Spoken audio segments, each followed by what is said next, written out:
Welcome back to BTN Live. After a long wait, conference play is finally here for Big Ten basketball. Iowa faces Michigan State on Tuesday for their first Big Ten game. So Adam Woodbury joins us from our studios in Iowa City. And Adam, what does Big Ten play signify for you? It means a lot to me and my team. It's the start of a special run that we're going to be on. It's a long journey. The season is long, and these games mean a lot to us. So we're excited to get it started and see what we can do. Adam, the Spartans have won 14 of the past 15 meetings. What's the key to turning it around this time? I mean, they got a very good team, that goes without saying, but we think that this year is going to be a little different. We got a good group of guys that we have returned that have played in some big games, and we got some young guys that are going to be contributing as well. So we're excited for the challenge. I mean, obviously they're ranked #1, but we're excited to see what we can do and see the kind of things we've been working on in practice. And what are some of those things that you've been working on in practice? Obviously that they have a 14 rebounding advantage in every game that they've been playing, so we got to try to key in on getting to the glass and limiting their second chances and getting out to their key guys. I mean, they got some very good shooters that they have on the perimeter and very good post players. So we got some very talented guys. We just got to try to keep below their averages and play our game. Adam, are you a big football fan? I do. I watch a little bit of football. Well, the Spartans beat the Hawkeyes in the Big Ten championship, so are you going to avenge your football team? Yeah, I got some buddies on that team, so we're going to try to avenge that loss for them. And obviously their football program, our football program, had 2 very good seasons this year, and they're still continuing to play. So we're excited to watch those guys and coming up. And then, but first, we got to take care of business. When you take a look back at your 3 non-conference losses, is there a specific game that you learned the most from? I think every time you step on the court, you need to take something away from wins or losses. There's stuff to be learned. So I think in every game that we lost, there's definitely some things that we could have worked on and done better throughout the game. And we try to implement those things during practice to continue to get better on going through the season. You were shooting 84% from the free throw line. That's a large increase from your numbers in the past seasons. How are you able to improve that shot? I think a lot of it's just confidence. The coaches have always instilled that in me, that my stroke was good enough to shoot a high number, but I always didn't have the confidence in it. And I think this year, at the beginning of the season, I was knocking them down early, and that kind of propelled me to give me confidence throughout the rest of the season, the games we played. I hear that assistant coach Kirk Sphere is known to some as the shot doctor. What has he taught you? Yeah, he actually worked on the first summer I came here. He was working with me a lot. And we kind of changed my shot a little bit, my release point and stuff like that. So he's really helped me out a lot. And I put a lot of hard work and time in with Jared over the summer. And we shot a ton of free throws and just continued to improve each other. So you work with Jared on the basketball court, but I also heard that you guys fish together. You got to tell me more about that. Yeah, we have. Actually, this was the first summer because I didn't really know he fished a whole lot. And he didn't know I did either. So we kind of got together and we worked out a couple times, but in our off time during the summertime, we went out fishing and just kind of hung out and build a strong relationship together. What is the key to reeling in a really big fish? Yeah, I would say patience. Jared has a lot more experience fishing than me, and he kind of taught me some things this summer that we had a lot of fun with. And the big thing is patience, because sometimes you can sit there for an hour or 2 and not catch one, and then you get a big one, then you kind of have to wait to reel it in. Jared has reached double figures in every game so far this season. How important is he to your team's success? Oh, he's very important. He's one of our big catalysts, offensively and defensively. He's playing really well.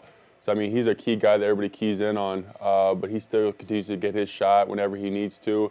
But he's always unselfish and looking for other people. So he's a big part of our success so far this season, and we're hoping to have him keep it going.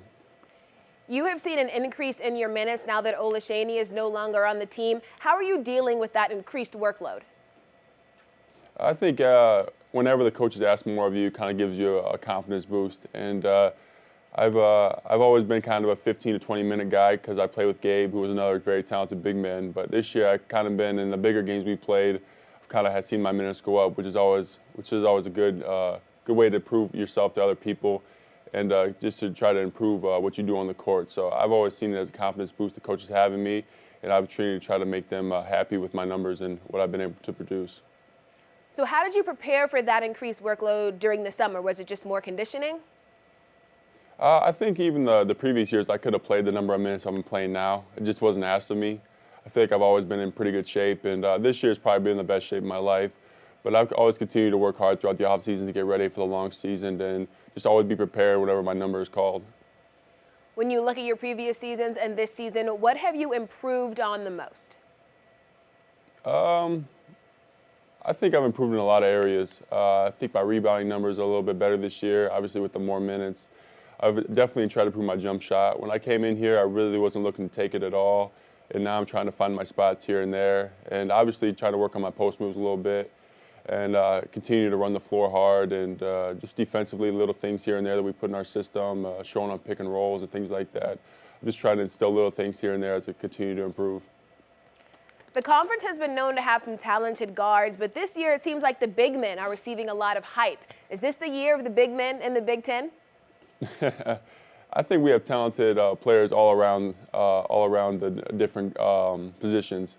I think with Zeller and we had Payne and Nix and guys like that throughout my whole career. So there's always been talented big men, whatever year I've been playing in, and obviously talented guards every year. So maybe a little bit more this year. The big men are getting a little more focused and things like that. But I think all around that every position is pretty strong in the Big Ten. Who are some specific players that you've emulated your game after? Obviously, guys like Tim Duncan. He's not the most athletic guy in the world, but he does everything fundamentally sound. And I think that's a lot of guys that aren't the most athletic. They try to model their game after him because he's had such a long career, done so many things well, and he's definitely a winner. I think that's a guy that I've really tried to work on things, and I've started to watch more and more tape of him because of what he does on the court is so productive to his team and to himself as well. All right, Adam, since conference play is starting, I'm going to ask you some questions about other Big Ten players and programs, and you answer those for me, okay? All right. Which school has the loudest arena? Loudest arena. I would either say it's probably Indiana or Michigan State. Which one is hardest to play in? I mean, they're both pretty hard. I don't know if we've won in either place yet, so I mean, I got to kind of give that a tie. I think we've only been Michigan State once, maybe twice, but they got a loud place. And I remember going to Indiana my freshman year, and they had the gym packed, I think, probably an hour and a half before we even got on the court. So those two are very tough to play at, as well as there's other many ones across the Big Ten. And there's some place we haven't been. I think Maryland is a tough place to play at, what I've heard, and things like that. Okay, who is the hardest to guard? Hardest to guard. Throughout my career, I've guarded a lot of big guys, but I always think I match up pretty well with the physicality of the Big Ten and things like that. But, I mean, obviously guys like A.J. Hammonds, Haas from Purdue, those guys pose different threats than, say, guys like Alex Ola and things like that because everybody does their own thing, and you got to kind of game plan around their different skill set. Who's the biggest trash talker?